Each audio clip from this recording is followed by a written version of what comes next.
स्वागत आहे तुमचं माझ्या यूट्यूब चॅनलवर फॅसिलिटेटर आशा आणि मी आहे तुमचीच प्रतिमा मकेश्वर।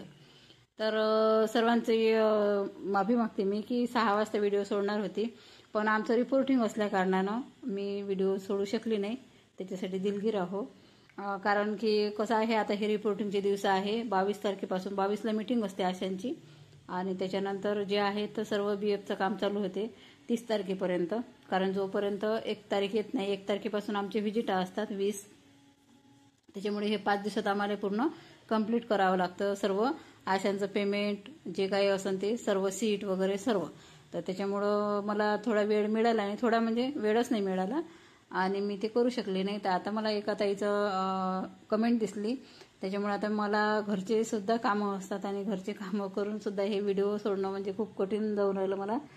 तर आजचा व्हिडिओ आपण काय आहे तर चालू करूया, जेणेकरून तुमचे जे प्रश्न आहे म्हणजे तुम्हाला प्रश्नावली पाहिजे होती या महिन्याची म्हणजे जुलै महिन्याची।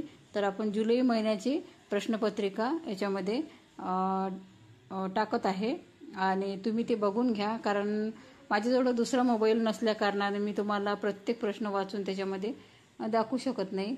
तर एवढं ॲडजस्ट होऊ शकन तर बघा तुम्ही। मी जे व्हिडिओ टाकते त्याचा स्क्रीनशॉट काढा आणि ते तुम्ही ते प्रश्न तुम्ही बघून घ्या काय काय आहे। तर त्याच्यानंतर आपण संध्याकाळी आणखी 9 वाजता लाईव्ह येणार आहे। तर त्याच्यामध्ये लाईव्ह आल्यामध्ये त्याच्यामध्ये सांगूया आपण, जर मुलाचा मोबाईल आला तर आपण त्याच्यामधून जे तुमचे प्रश्न आहे तर ते पूर्ण करूया।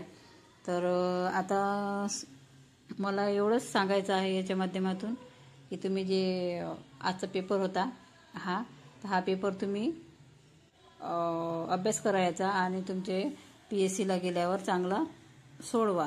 आणि याची उत्तरपत्रिका आहे तर उत्तरपत्रिका मी 2-3 दिवसानं म्हणजे मी 2-3 दिवस टाकीन हे नाही सांगू शकत, कारण की मला 30 तारखेपर्यंत माझं रिपोर्टिंग असते आणि रिपोर्टिंग हे खूप महत्त्वाचं असते। 3-4 दिवस ह्या रिपोर्टिंगला लागतात।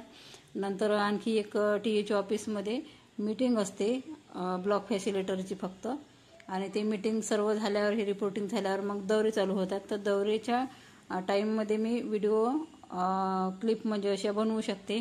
आणि जो की माझा हा लाईव्ह असते तर लाईव्ह म्हणजे डायरेक्ट बोलणं असते, त्याच्यामुळं ते काही एवढं टेन्शन नसतं। तुम्ही हे जे प्रश्नावली आहे ते बघू शकता।